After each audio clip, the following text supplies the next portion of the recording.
7 fungsi partikel to. Yang pertama, sebagai penghubung kata benda ya minasang. Untuk polanya, kata benda 1, partikel to kata benda 2. Nah, bendanya di sini itu sejenis nanti ya minasang. Partikel to di sini bisa diartikan dan.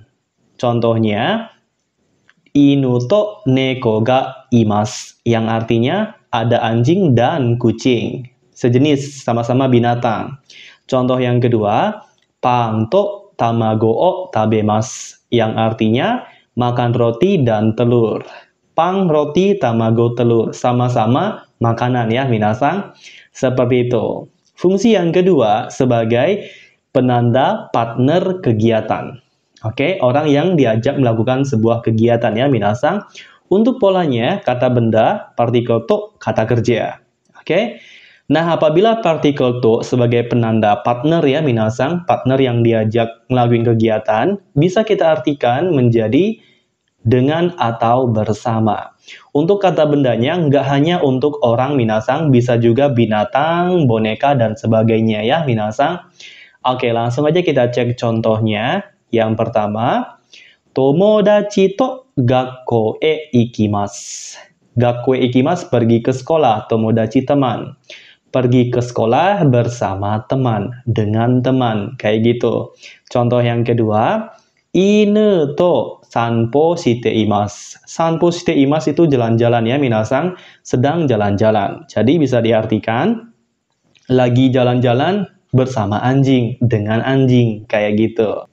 Oke, lanjut ke fungsi yang ketiga, menyatakan sebuah perbandingan ya minasang. Nah, untuk polanya, kata benda partikel to lalu diikuti dengan kalimat. Nah, biasanya kalimat yang mengikuti itu berupa onaji atau chigau, sama atau berbeda. Kan menyatakan perbandingan ya minasang.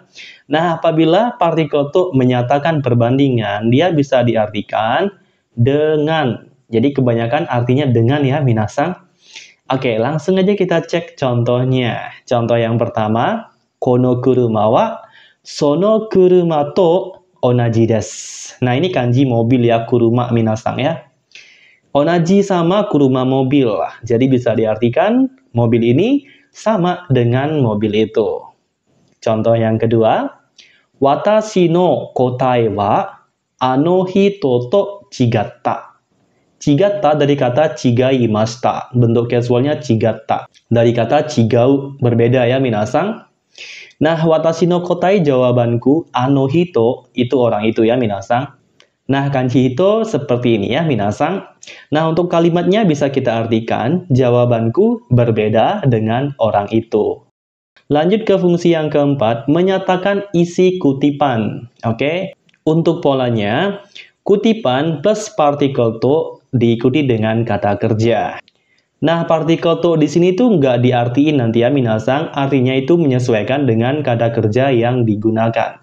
Biasanya kata kerja yang digunakan itu seperti imas berkata, kikimas mendengar, yomimas membaca, dan sebagainya. Banyak banget nanti ya minasang.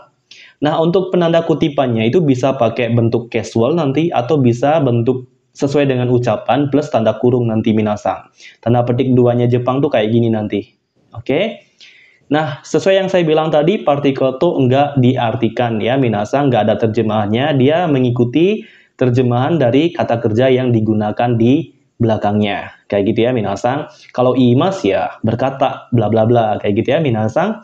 Oke, langsung aja kita cek contohnya. Contoh yang pertama, taberu mae ni itadakimasu to iimasu.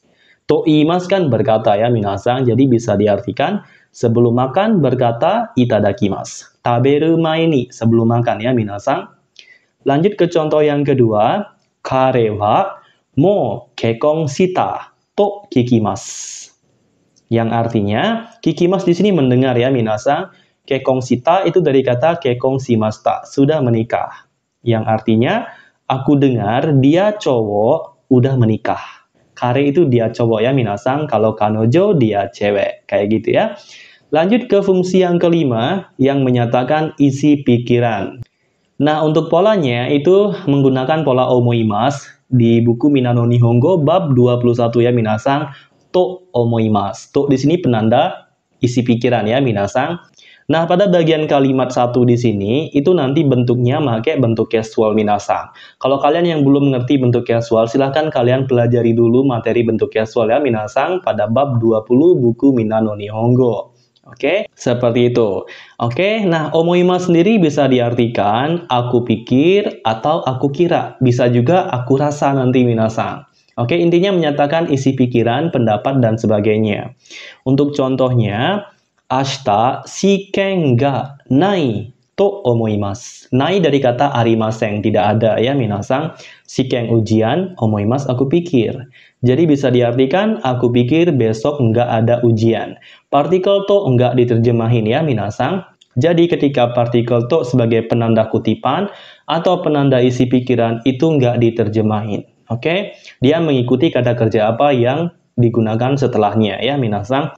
Contoh yang kedua, kanojo wa kirei da to omoimasu. Nah, kirei da dari kata kirei desu. Cantik ya minasang. Kanojo dia cewek. Jadi bisa diartikan, aku pikir dia cantik. Nah, kayak gitu ya minasang. Kalau kalian udah ngerti bentuk casual, saya rasa gampang materi ini ya minasang. Sekarang kita lanjut ke fungsi yang keenam, menyatakan sebuah perubahan. Untuk polanya, kata benda plus to narimasu. Nah, ini mirip banget dengan pola ni narimasu. Bukan mirip minasang, tapi sama banget ya minasang. Cuman bedanya partikel ni-nya diganti dengan to. Sensei ni narimasu, sensei to narimasu. Kayak gitu minasang. Nah, bedanya to narimasu dengan ni narimasu itu apa? Kalau to narimasu itu menyatakan titik akhir atau puncak dari sebuah perubahan minasang. Yang bisa diartikan menjadi. Artinya sama minasang. Cuman di sini penegasannya menyatakan titik akhir atau puncak dari perubahan minasang. Oke, contohnya kori wa mizu to naru. Kori itu es minasang. Mizu itu air. Jadi bisa diartikan es menjadi air. Berarti air itu titik akhir dari perubahan es ya minasang. Lanjut ke contoh yang kedua. Sacho to naru. Yang artinya menjadi sacho. Nah, di sini dia pakai to naru. Kenapa? Nah, konteksnya di sini bagi si pembicara, posisi sacho adalah titik akhir atau puncak dari karirnya dia.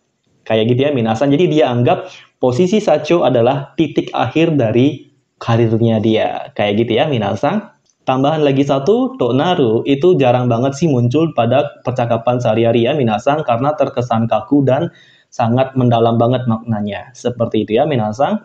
Lanjut ke fungsi yang ketujuh, menyatakan syarat minasang. Ini materi bab 23 pada buku Minna no Nihongo 1. Untuk polanya, dia menggunakan kalimat bentuk kamus plus partikel to, lalu disusul dengan kalimat berikutnya. Nah, verb ru di sini itu simbol dari bentuk kamus ya minasang. Nah, apabila partikel to menyatakan syarat, dia bisa diartikan kalau. Oke, jadi kalau dia nempel kata kerja bentuk kamus, tuh bisa diartikan kalau ya minasang menyatakan syarat. Kalau A pasti B. Oke, jadi kalau A terjadi, B ini otomatis akan terjadi juga. Kayak gitu ya minasang. Langsung aja kita cek contohnya. Kono botang o osu to eakon ga tsukimasu. Botang itu tombol, osu itu mencet ya minasang. Tsukimasu menyala, eakon kan AC. Jadi bisa diartikan, kalau tombol ini ditekan, AC-nya akan menyala. Otomatis nyala. Kalau on-nya dipencet, otomatis AC nyala. Kayak gitu konsepnya di sini ya, minasang. Contoh yang kedua, kono kusuri o nomu to nemuku naru. Nomu dari kata minum, kusuri obat. Nemuku dari kata nemui, ngantuk. Nemuku naru menjadi ngantuk. Sehingga bisa diartikan, kalau minum obat ini akan menjadi ngantuk. Otomatis ya minasang, kalau minum obat ini pasti bakal ngantuk jadinya. Efek sampingnya pasti bakal ngantuk. Seperti itu konteksnya di sini. Kalau A, B pasti terjadi. Kayak gitu ya minasang. Oke, jadi itu saja untuk 7 fungsi penggunaan partikel to ya minasang. Kalau kalian ada pertanyaan atau ada yang mau nambahin, langsung aja tulis di kolom komentar ya minasang. Itu saja untuk hari ini. Minasang, mite kurete arigatou gozaimashita. Mata imashou.